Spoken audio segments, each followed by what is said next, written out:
মোবাইলটা চালু করে দিয়ে হাতে তুলে দেয়। এ আমার কলিজার টুকরে বেটা, এই আমার কলিজার টুকরে বেটি, তুই এই ছোট ছোট বাচ্চাদের বেহায়া নাচ গান এগুলো দেখতে থাক, গুনার আমলটা করতে থাক, আমি গিয়ে তোকে চুপ করিয়ে গিয়ে রান্নাটা করি। তো মা জন্মের পরের থেকে তার আদরের কলিজার টুকরা সোনাম ধনমণিকে গোনা করা শেখাচ্ছে। এই বাচ্চাদের উলঙ্গ বেহায়া নাচ দেখতে থাক, তুই এই গোনাটা করতে করতে থাক, আর আমি গিয়ে রাঁধি, কাচি, ঘরটা লেপি। এ অবস্থা আছে আমার।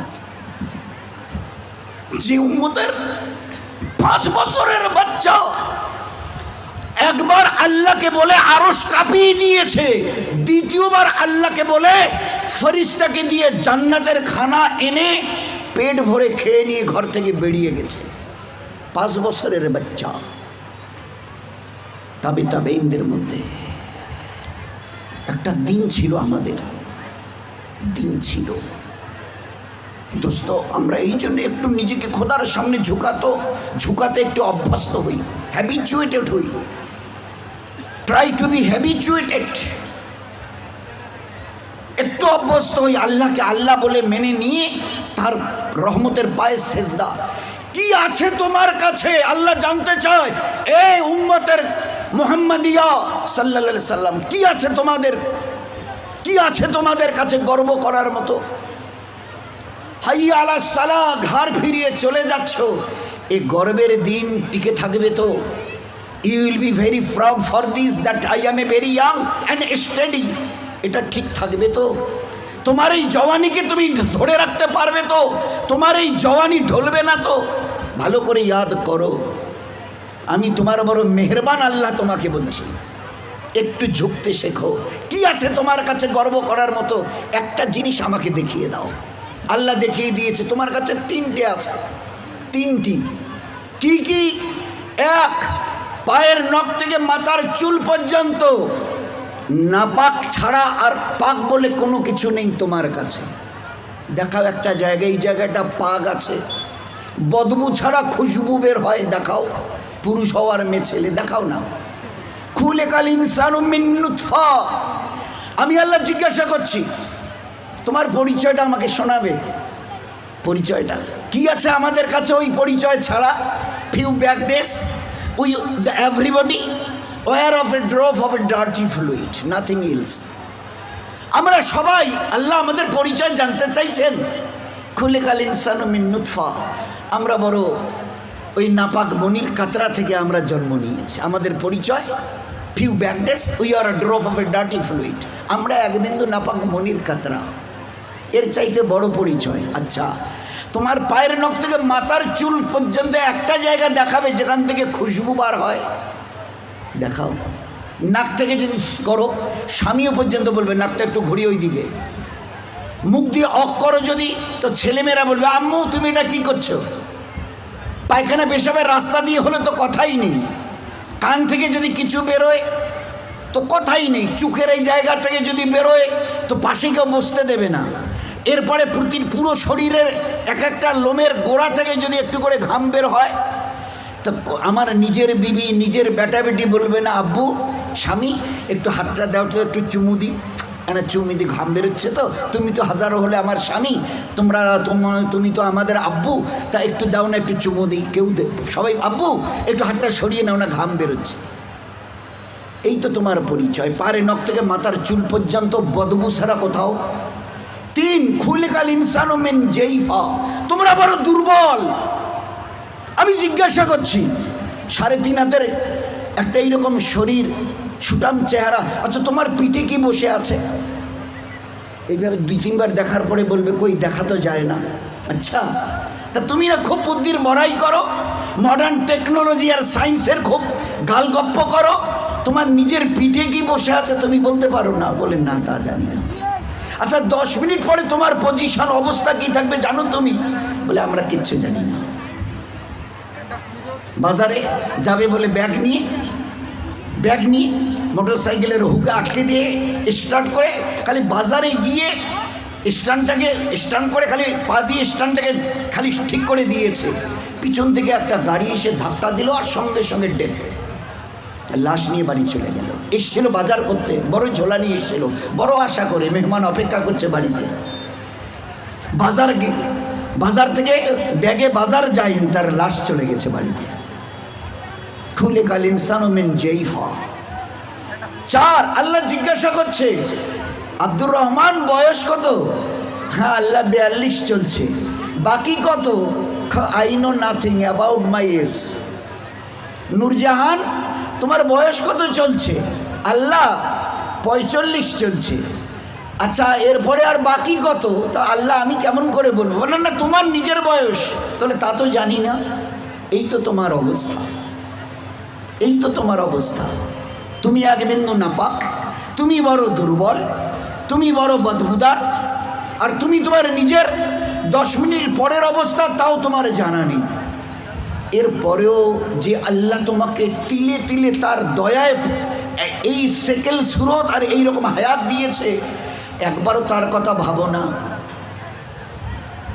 একবারও তার কথা ভাবো না যে কত দয়ায় তিনি তোমাকে প্রতিপালিত করেছেন। দেখবেন সবাই, আমরা তো ওই সময় থাকি না, ওখানে মেয়েরাই থাকে। বাচ্চা যখন জন্ম নেয় না, তো যারা দাদি নানি চাচি যারা ওখানে ভিতরে থাকে, ও তারা এবারে বাচ্চা বের হবার পরে এবারে হাতটার নখগুলো ভালো করে দেখে, টাকে কান টানগুলো ঠিক আছে কিনা, সব কিছু চোখ টোকগুলো হ্যাঁ ঠিক আছে গো, ঠিক আছে, খবর দাও, বাচ্চা ছেলে হয়েছে মেয়ে হয়েছে, ঠিক আছে, সব ঠিক হয়েছে, সব আছে, চোখ আছে, বুরু আছে, মাথায় চুল আছে, হাত পা ওর নখটুকু পর্যন্ত বেশ গজিয়েছে। আচ্ছা তো মুখে দাঁত কটা নেই কেন? কখনো ভেবেছ? এ জগতের ইনসান ভেবেছো কখনো? সব বলছো ওকে, আচ্ছা দাঁত কটা যে নেই? আল্লাহ জবাব দিয়েছে তোমাকে বাঁচাবার জন্য। ওই সময় তোমার মুখে দাঁত কটা, যে আল্লাহ তোমার সব কিছু দিয়েছে, হাতের পায়ের নখ পর্যন্ত আছে, 2-4-5 দিন পরে কেটে দিতে হয়, সেখানে দাঁত কটা দিইনি কেন? তোমাকে বাঁচাবার জন্যে। আমাকে চেনো, আমি কত বড় মেহেরবান তোমার জন্যে। শুধু তোমাকে বাঁচানোর জন্যে তোমার মায়ের পেট থেকে বেরিয়ে আসার সময় তোমার মুখে দাঁত কটা দেয়নি। যদি দাঁত কটা পেতে না, তো মায়ের সিনার ওই নরম গোশে স্তনে কামড় দিয়ে দিয়ে ক্ষতবিক্ষত ঘা করতে, 3-4 দিন ওইভাবে ঘা তাজা হওয়ার পরে মায়ের চোখের সামনে তুমি তরপাতে, জবাই করা মুরগিকে যেভাবে তরপাতে দেখো, ওইভাবে মায়ের সামনে তরপাতে, আর তরপাতে মরে যেতে তুমি। তোমার মা একটাবার বুকে তুলে তার নিজের সিনা তোমার মুখে লাগাতো না, এই জন্য তুমি কামড় দিয়ে ঘা করে দিয়েছো।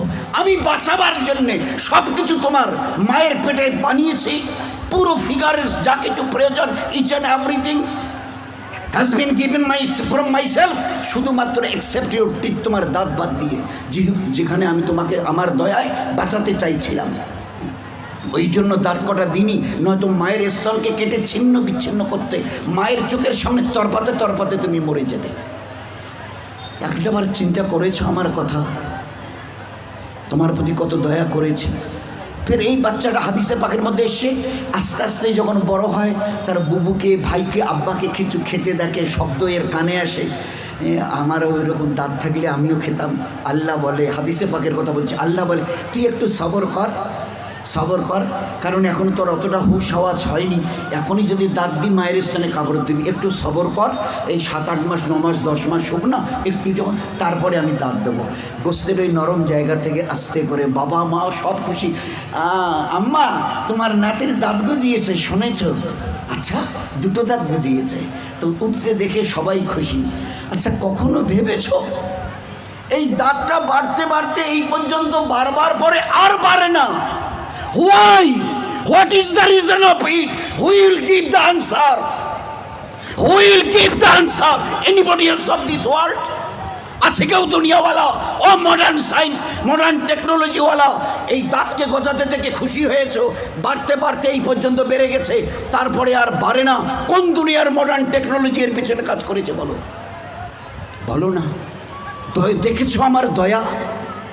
তারপরেও যদি যেভাবে বাড়ছিল, যদি আর 6টা মাস বাড়তো না, তোমার নিজের চেহারা আয়নায় দেখলে তুমি একবার দেখে আটকে উঠে বেহুশ হয়ে মরে যেতে, অজ্ঞান হয়ে মরে যেতে।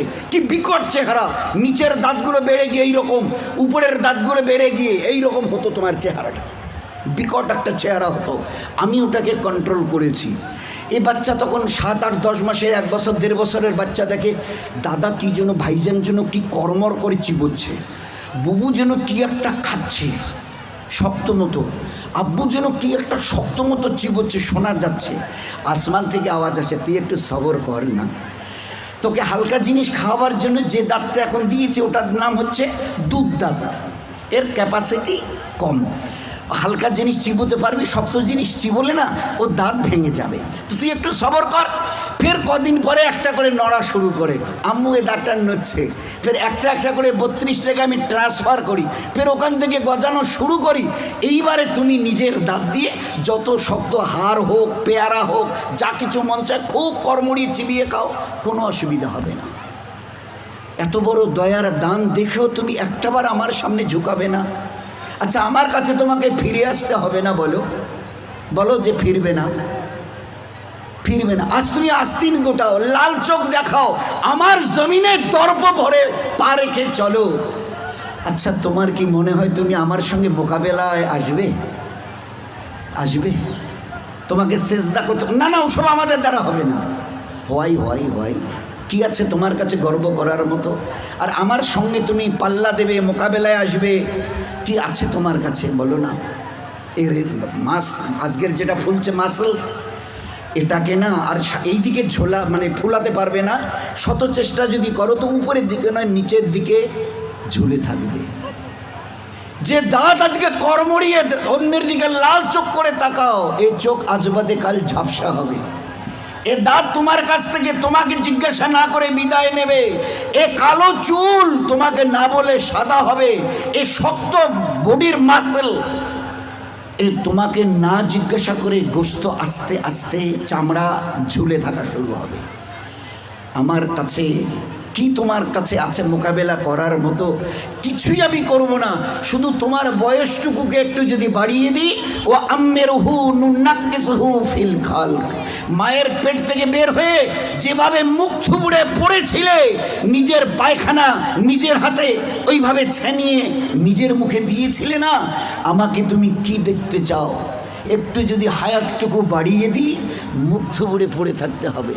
পাশ দিয়ে কেউ হেঁটে যেতে রাজি হবে না, কারণ দেখলেই বলবে কেউ আমি একটু বাথরুম যাবো, আমার একটু হাতটা ধরে তুলে দাও তো। কেন কি তোমার ওই পিছনের দিন কটা মাসেল ফুলানো, লাল চোখ করা, জমিনে দর্প ভরে চলার ওই দিনগুলো কোথায় গেল আমি জানতে চাইছি? বলো না। আমি কিচ্ছু করবো না। একটা হাতি যদি এসে মশাকে বলে, হ্যাঁ তুই নাকি আমার সঙ্গে নাকি পাল্লা দিবি, তা আমি তো চিন্তা করে কুল পাচ্ছি না, তোকে যে মারবো কোথায় মারবো? আচ্ছা, একটা হাতি যদি মশাকে মারতে চায় কোথায় লাদ মারবে বলেন তো? তো আল্লাহ যদি আমাদের মতো 3 হাতের একটা কমজোর নাপাক ইনসানকে আল্লাহ যদি টোকা দিতে চায়, তো আল্লাহ কি তোর কোথায় টোকা দেবো বলতো? আমি আল্লাহ শত আসমান জমিনকে একদিন আমি আমার হাতের তালুতে নেব। লিল্লাহিল ওয়াহিদিল কাহার, শত আসমান ও জমিনকে আমি একদিন আমার হাতের তালুতে। ও আল্লাহ কত বড়! আর ওই আল্লাহর মোকাবেলায় যদি আমি আসি তো আল্লাহ কি বলবে? ওই হাতির মতো মশাটাকে যদি বলে, হ্যাঁ তোরে আমি কোথায় ধরি আর কোথায় মারি বলতো? আর এই মশা যদি দ্বন্দ্বনায়, হ্যাঁ হ্যাঁ আসেন না, হোক মোকাবেলা হয়ে যাবে। তো বলেন, আজকের খুব চিন্তা করি, আমি যদি হায়াতটুকু বাড়িয়ে দিই, মুখ থুবড়ে পড়ে থাকবে আর নিজের হাতে পায়খানা ছানবে, পাশ দিয়ে কেউ যেতে রাজি হবে না। ওই দেখলেই ডাকবে, আসুতে মুখানা ধরো তো না, বাথরুম না বসি তুললো তো। কেন তোমার ওই দিনগুলো কোথায় গেল? এইরকম বুক ঠুকা দিনগুলো তোমার কোথায় গেল? দোস্ত, ও দিন আসবে, ফের দুনিয়া থেকে বিদায় নিয়ে খোদার কাছে ফিরে যেতে হবে। আল্লাহ কুল্লু নাফসিন যায়কাতুল মাউত সুম্মা ইলাইনা তুরজাউন। কে আছো দুনিয়ায়? ঝুপড়িওয়ালার কুরসিওয়ালা কে আছো যে আমার কাছে আসবে না? শেষ কথাটা অনুরোধের সঙ্গে, আমরা যত ভাই এখানে এসছি, প্যান্ডেলের ভিতরে বাইরে, আমাদের যত মা বোন ওখানে ভিতরে আছে, তারা সবাই একটা কথার উত্তর দিই, নিজের ইচ্ছায় আমি দুনিয়ায় এসেছি, কারো উপরে ভরসা করে নয়, ডিপেন্ড করে। আমি আমার নিজের ইচ্ছায় এসেছি। এরকম বলনেওয়ালা কারা কারা আছে একটু হাত তুলে দেখাবেন দয়া করে। আমরা পুরুষরা, আমাদের ওখানে পর্দার ভিতরের মা বোনেরা, আমি আমার নিজের ইচ্ছায় এসেছি। যেদিন আমার মন চাইবে আমি নিজের ইচ্ছায় যাব। আছে কেউ একথা বলনেওয়ালা দুনিয়ায় এরকম বাহাদুর? আমরা কেউ আসিনি, আমাদেরকে পাঠানো হয়েছে। উই হ্যাভ নট কাম, আমরা আসিনি, আমাদেরকে পাঠানো হয়েছে। আমরা ইচ্ছা করে যেতে চাইলে ইচ্ছা করে যেতেও পর্যন্ত পারবো না। তিনি যেদিন ডাক দেবেন আব্দুর রহমান আয়, তো শত সহস্র বাঁধনকে ছিন্ন করে চলে যেতে হবে। সকিনা রহিমা আয়, তো সমস্ত চোখের পানিকে ভাসিয়ে দিয়ে ওদেরকে চলে যেতে হবে। আমরা কেউ আসিনি, আমাদের পাঠানো হয়েছে। ওলামায়ে কেরাম বলেন, হ্যাঁ তুমি যদি বুক থেকে বলতে পারো আমি আমার নিজের ইচ্ছায় এসেছি, হ্যাঁ তুমি আল্লাহর অনুগত হবার কোনো প্রয়োজন নেই, আল্লাহর ইবাদত তোমার করার কোনো প্রয়োজন নেই। তুমি যখন নিজের ইচ্ছায় এসছো, যা তোমার মন চাইবে তুমি তা করে যাও। হ্যাঁ যদি বলো যে না আমি আমার নিজের ইচ্ছায় তো আসিনি, আমার দয়ালু আল্লাহ আমাকে বড় মেহেরবানি করে মানুষ করে দুনিয়ায় পাঠিয়েছেন, হয় আমি পুরুষ অথবা মেয়ে ছেলে, আজ এই 20, 30, 40, 50 বছরের হায়াত আমার, এই যে এটা আমি পেয়েছি, এটাও আল্লাহ পাকের আমার বড় দয়া মেহেরবানি। তা যদি না হতো তো আমার আল্লাহ যদি দেখতে চাইতেন আমার মায়ের পেটে থাকাকালীন আল্লাহ ওখান থেকে আমাকে বিদায় করে দিতে পারত। বহু বাচ্চা মায়ের পেট থেকে ওইখানে বিদায় নিয়ে চলে গেছে, এক ঝলক আল্লাহ দুনিয়া দেখতে দেয়নি। কি বলতে চাই যে আল্লাহ আমাদের সঙ্গে বড় দুর্ব্যবহার করেছে হায়াত দিয়ে। তো আল্লাহ বলতে চায় যে তাহলে তুমি কি বলতে চাও আমি একটু ভুল করেছি নাউজুবিল্লাহ? হায়াত দিয়ে, জওয়ানি দিয়ে, তাকত দিয়ে, ইচ্ছা যদি আমি করতাম না, মায়ের পেটে মোরা বাচ্চাকে তোমাকে বের হয়ে আসতে হতো, এক ঝলক দুনিয়া দেখতে পারতে না। এই জন্যে আমরা যারা সাথী পুরুষরা আছি, আমরা যারা পর্দার ভিতরে মা বোনেরা আছি, একটু আল্লাহকে চিনতে চেষ্টা করি। আমরা আসিনি, দয়া করে আল্লাহ পাঠিয়েছে। যেতে চাইলেও নিজের ইচ্ছায় যেতে পারবো না, আল্লাহ যেদিন ডাক দেবে যেতে হবে। আসা যাওয়া দুটোই যখন আল্লাহর ইচ্ছায়, তো মাঝখানের এই কটা দিন নিজের ইচ্ছায় চলে জীবনটাকে যেন বরবাদ না করি। দুনিয়ার জীবনও বরবাদ হবে, আখেরাতের জীবনও বরবাদ হবে। বরবাদের লাস্ট কথাটা হলো এই, তুমি আমার ইবাদতকে ছেড়ে দাও, দুটো জিনিস তোমাকে আমি দেব। এক, যতদিন দুনিয়ায় বেঁচে থাকবে, চাই পুরুষ হও অথবা মেয়ে ছেলে, আমার ইজ্জত জালালের কসম, দুনিয়ায় তোমার জীবন যাবে অশান্তির আগুনে জ্বলতে, মরণের পরে তোমার জীবন যাবে জাহান্নামের আগুনে জ্বলতে। না দুনিয়ায় শান্তি না আখেরাতে। দুনিয়ায় তোমার যতদিন 100 বছরে যদি বেঁচে থাকো, দুনিয়ায় তোমার জীবন যাবে অশান্তির আগুনে জ্বলতে, মরণের পরে তোমার জীবন যাবে জাহান্নামের আগুনে জ্বলতে। এই জন্য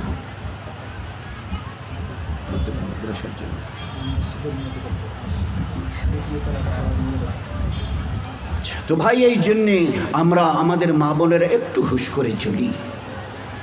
দুনিয়ার জীবন আল্লাহ তছনছ করে দেবে যদি তার ইবাদতকে ছেড়ে দিই। ওটা আল্লাহর কথা বলছে হাদিসে কুদসির, আমার ইবাদত করো জীবনটা তোমাদের ধন্য হবে, অন্তরকে শান্তি দিয়ে ভরিয়ে দেবো। আল্লাহ বলছে হাদিসে কুদসিতে, হে আদমের সন্তান আমার ইবাদতের জন্য তৈরি হও, তোমাদের মুসিবতকে দূর করে দেবো আর অভাবকেও দূর করে দেবো, পেরেশানি দূর হবে। আর যদি আমার ইবাদত করতে রাজি না হও, শত সহস্র মুসিবতের দ্বারা অন্তরকে জর্জরিত করে দেবো। তো এই জন্য চেষ্টা করবো ভাই ইনশাআল্লাহ। ও প্রথমের কথাটা মনে আছে, যে যত নিজের মাথাকে, পুরুষ অথবা মেয়ে ছেলে, আমরা আল্লাহর কাছে যতটা ঝুঁকাবো তত বেশি আল্লাহ দুনিয়াতে ইজ্জতওয়ালা করবেন, আখেরাতে তার চাইতে 1,00,000 কোটি গুণ বেশি আল্লাহ ইজ্জত দিয়ে 8টা জান্নাতের দরওয়াজা আমাদের জন্য খুলে দেবেন। চেষ্টা করবো ইনশাআল্লাহ ভাই, সবাই চেষ্টা করব। আচ্ছা কারা কারা চেষ্টা করবে একটু হাত তুলে দেখাই না। সবাই চেষ্টা করব ভাই। হ্যাঁ আল্লাহ আমাদের সবাইকে তৌফিক দিক। এটা এই জন্যেই আমি যেতে চাই আর না চাই, যে জমিনের উপরে আজকে দর্ব ভরে চলছে, কাল এই জমিনের নিচে আমাকে শুয়ে থাকতে হবে। শেষ কথায় আসি, মহাসবের ওই কথাটা, একটা মসজিদকে করবার জন্যে, মসজিদ আল্লাহর ঘর, এর চাইতে দামি জায়গা আর দুনিয়াতে নেই। হাদিসে পাকের মধ্যে এসে মসজিদ আল্লাহর ঘর। দ্বিতীয় হাদিসে পাকের মধ্যে এসে মসজিদ জান্নাতের টুকরা, মসজিদ জান্নাতের টুকরা। যে মসজিদকে মহব্বত করে আল্লাহ তাকে মহব্বত করেন। যে মসজিদে বারবার আসে, যে মসজিদে বারবার আসে, মসজিদ তার জন্য খাস করে দোয়া করে। কে দোয়া করে ভাই? কার কথা বললাম? বলেন না কার কথা বললাম? মসজিদ তার, যে বারবার মসজিদে আসে, মসজিদ আল্লাহর ঘর তার জন্য দোয়া করে। বারবার যে মসজিদে আসে আল্লাহর নবী বলছেন তাকে মকবুল হজের মতো সওয়াব দেয়া হয়। যে বারবার মসজিদে আসে আল্লাহ বলে ও তো আমার পড়োশি, প্রতিবেশী, ও আমার মেহমান, খালি হাতে ফেরত দিতে আমার নিজের লজ্জা করে। তো দুনিয়াতে সবচাইতে আল্লাহর কাছে মেহবুব জায়গা হলো মসজিদ।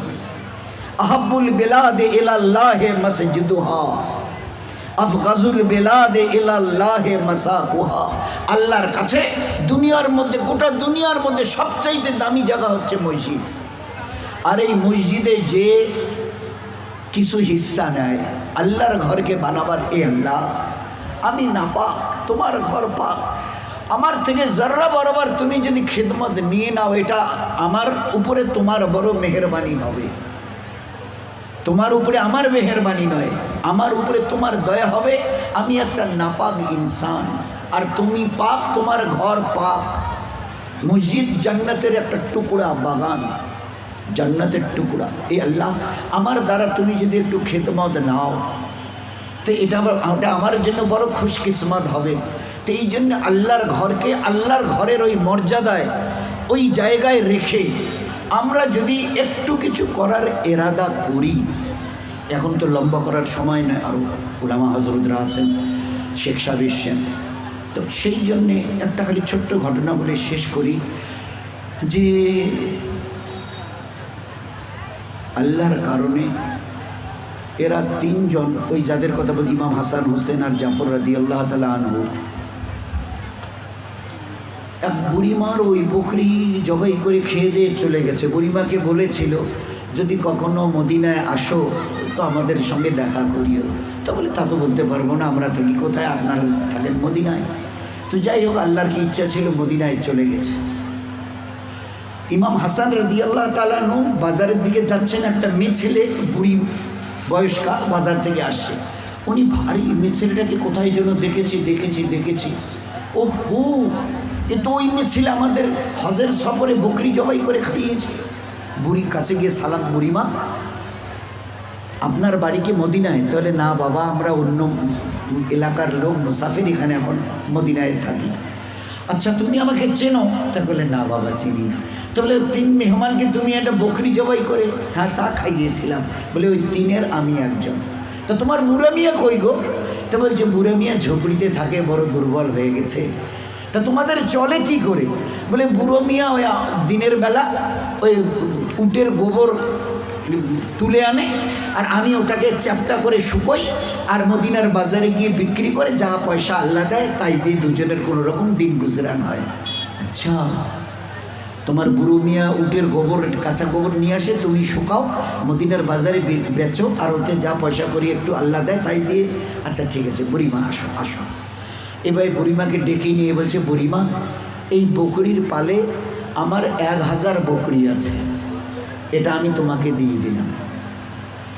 তা বুড়িমা বলছে বাবা আমরা গরিব বলে তুমি মজাক করছো। বলে না বুড়িমা, তুমি কত এহসান করেছিলে, তোমাদের জীবন ধরনের একটা বকরিও আমাদেরকে জবাই করে আমাদের খাইয়েছিলে, দিনকে সামনে রেখে। তো এখানে আমার 1000 বকরি, এটা তোমাকে দিলাম, আর একটু দাঁড়াও। ঘরের ভিতরে দৌড়ে গেল ইমাম হাসান রাদিয়াল্লাহু আনহু, 1000 সোনার মোহর 1000 এনে হাতে দিয়ে বলল, বুড়িমা এতে 1000 সোনার মোহর আছে এই থলেতে, এটাও তোমার। এইবারে দিয়ে একটু বাড়ির কাছে গিয়ে বলছে, ভাই হোসাইন ঘরে আছো? বলছে হ্যাঁ ভাই আছে। বলে বেরিয়ে আসো। বুড়িমাকে চেনো? বলে না। বলে ওই যে আমাদের হজের সফরে বকরি। বলে আচ্ছা, তা ভাই তুমি কি করেছো? ভাই হাসান তুমি কি করেছো? তো বলে আমি 1000 বকরি আর 1000 সোনার মোহর দিয়েছি। ইমাম হোসেন রাদিয়াল্লাহু তাআলা আনহু বুড়িমাকে একটু ডেকে নিয়ে বলল, আমার এই বকরির পালে 1000 বকরি আছে, এটাও তোমাকে দিলাম, আর তুমি একটু থাকো। ঘরে গিয়ে ফের 1000 সোনার মোহর এনে বুড়িমাকে দিল। দুইজনে মিলে এবারে জাফর রাদিয়াল্লাহু তাআলা আনহুর বাড়ির সামনে গিয়ে দাঁড়ালো। তাকে ডেকে বললো, এই বুড়িমাকে চিনতে পারছো? তা বলে না। বলে আমাদের ওই বকরি জবাই করে। ওহো, এই বুড়িমা, তা তোমরা কি করেছো? বলে আমরা 2 ভাই 2000 বকরি আর 2000 সোনার মোহর দিয়েছি। এবারে জাফর রাদিয়াল্লাহু তাআলা আনহু বুড়িমাকে ডেকে নিয়ে বলছে, বুড়িমা আমার এই বকরির পালে 2000 বকরি আছে, এটা তোমার। আর ঘরের ভিতরে গিয়ে এবারে ফের 2000 সোনার মোহর এনে এবারে বুড়িমাকে দিয়ে বলল, এটাও তোমার। তো বুড়িমা অতটা সোনার মোহর কী করে নেবে? 2000, 1000 আর 1000 কত হয় ভাই? 4000 সোনার মোহর। বলছে আমি তো এতটা নিতে পারবো না গো, আমি কি করে নেব বলো, আমি বুড়ি মানুষ। তো ইমাম হাসান রাদিয়াল্লাহু তাআলা বলে, বুড়িমা দাঁড়াও। কয়েকটা ছেলেকে ডেকে বলল, এ বাবুরা শোনো, আমরা তোমাদের বেতন দেব, এই সোনার মোহরগুলো আর এই 4000 বকরি এখানে আছে, এগুলোকে হেঁকিয়ে নিয়ে এই বুড়িমা যেদিকে যায় তাদের বাড়ি পর্যন্ত পৌঁছে দিও, আমরা তোমাদের মজদুরি দেব। এবারে বাড়ির কাছে গিয়ে বুড়িমা এবারে ডাকছো, গো বুড়া মিয়া, ঘরের ভিতরে আছো, বার হও বার হও। তো একবারে বুড়ো মেয়ে তাড়াতাড়ি করে বেরো। বলে কেন ওভাবে ডাকছো গো? তা বলে এতে 4000 বকরি আছে, আর এই যে ছেলেটার কাছে এই যে থলে দেখছো না, এতে 4000 সোনার মোহর আছে, এগুলো সব আমাদের গো। তো বুড়া মিয়া বলছে, এক পা কবরে চলে গেছে আর একটা পা নিয়ে কোনো রকম চলছি, এই বয়সে তুমি আমার সঙ্গে ইয়ার্কি করছো?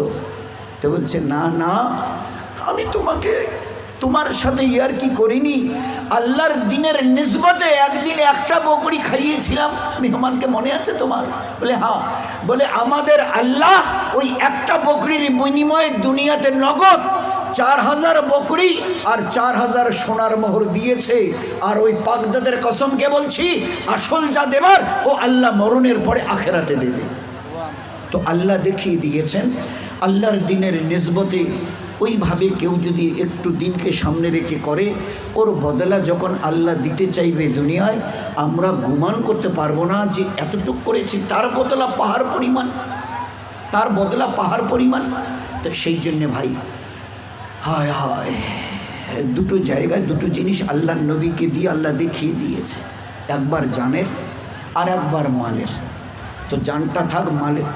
আল্লাহর নবী সাল্লাল্লাহু আলাইহি সাল্লাম সাহাবাদের ভরা মজমায় বলছে, ও আমার সাহাবারা, ও চৌধুরী সাদির সিতাইয়ের আমার হাবিবের উম্মতেরা, ভালো করে শুনে নাও, আমার এই সাথী ওসমান, আল্লাহ রাসূল সাল্লাল্লাহু ভরা মজমায় বলছে, আমার এই সাথী ওসমান দিনের নিসবতে যেভাবে আজকের সে মাল লাগিয়েছে, দিনের নিসবতে যেভাবে মাল লাগিয়েছে, আমি নবী বলছি আজকের দিন থেকে নিয়ে তার মৃত্যু পর্যন্ত ওসমান গনি রাদিয়াল্লাহু আনহু যদি কোনো নেকামাল না করে, তারপরেও আল্লাহ তাকে নাজাত দিয়ে দেবেন। মাল আল্লাহর দিনের নিসবতে লাগাবার বিনিময় কি হয়, খালি খুব ঠান্ডা মাথায় চিন্তা করি, এটা মামুলি কথা নয়। আল্লাহ রাসূল সাল্লাল্লাহু আলাইহি ওয়াসাল্লাম এলান করছে, শোনো, দিনের নিসবতে ওসমান গনি যেভাবে মাল লাগিয়েছে, আজকের তারিখ থেকে নিয়ে তার মৃত্যুর দিন পর্যন্ত একটিও যদি নেকামাল না করে, আল্লাহ তাকে নাজাত দিয়ে দেবে। এই জন্যে ভাই, দিনের নিসবতে যদি মাল লাগাই তো কত বড় বদলা আল্লাহ পাক দেবেন, এটা আমরা গুমান করতে পারবো না। তো সেই জন্যে মহাসাব বলছিলেন যে আমরা একটা মসজিদ করতে চাচ্ছি, পিলার অনেক দূর পর্যন্ত হয়ে গেছে, বাকিটুকু করার জন্য আমরা সবাই একটু ফিকেরমন্দ হয়েছি। এই মসজিদ তো দিনের নিসবতে ডাকা হয়েছে, ফের এটাকে একটু সামনে রেখে আমরা এত সাথী যদি কিছু যদি একটু হাত বাড়াই, তো আমাদের অল্প অল্প দেয়াটাকে কবুল করে নিয়ে আল্লাহ যদি কিছু করতে চান, আল্লাহর জন্য কোনো মুশকিল নেই। এইবারে হলো যে আমি যে আসার সময় ওরকম কিছু নিয়ে আসিনি, ওইরকম কিছু হবে আমার তো জানা ছিল না, 500, 1000, 2000 নিয়ে আসতাম, তো আমি তো আনিনি। হ্যাঁ, ওরকম যদি কোনো সাথী থাকেন, আমি 2, 4, 5,000, 10,000 টাকা দেবো। আল্লাহর ঘর বলে কথা, আল্লাহর ঘর বলে কথা। হাদিসে পাকের মধ্যে আল্লাহর নবী সাল্লাল্লাহু আলাইহি ওয়াসাল্লাম বলতেন যে আল্লাহর ঘরকে যে দুনিয়ায় বানাবে, আল্লাহের বিনিময়ে তাকে জান্নাতে আল্লাহ ঘর দিয়ে দেবে। তো এই জন্য ভাই 3-4 জন লেখনেওয়ালা খুব এক্সপার্ট হওয়া দরকার। নাম আর ওই মসজিদ, কোন মসজিদের ইনি সাথী। তো আজকের আমার কাছে উপস্থিত আছে 500, 1000, 2000 যদি থাকে তো দিন ভাই, আমার এটা রাখেন। আর আল্লাহ যদি দেওয়া হয় আমি 5000 দেবো, আজকের 1000 জমা করেন আর 4000 টাকা আমার নামে লিখে রাখুন, আপনাদের কাজ শুরু করেন। আল্লাহ দিলে আমি 1-2 মাসের মধ্যে তো আপনাদের কাজও আস্তে আস্তে চলতে থাকবে, আমিও টাকাটা দিয়ে দেবো এর মধ্যে। তো আজকের হয়তো কারো কাছে নেই, বলে আমার 10,000 টাকার এরাদা রইল, 5000 এরাদা রইল, কারণ আল্লাহর ঘর বলে কথা। হাদিসে পাকের মধ্যে এসে দুনিয়াতে যে আল্লাহর ঘর বানাবে, আল্লাহ তাকে জান্নাতে, আল্লাহ পাক তাকে জান্নাতে ওই রকম মতির মহল বানিয়ে আল্লাহ তাকে দান করবে। তো এই জন্যে একটু হিম্মত করে, আজকের নগদ আছে নেই এরাদা করি 5,000 10,000-এর একটা এরাদা করে লেখাই, আপনারা কাজ শুরু করেন, আমি 1 মাস 2 মাসের মধ্যে ইনশাল্লাহ দিয়ে দেবো। নগদ আমার আছে 200 আছে, জমা করেন, আমি 2,000 দেবো, বাকিটা আমি আস্তে আস্তে দেবো। এই জন্য একটু হিম্মত করে আগে বাড়ি।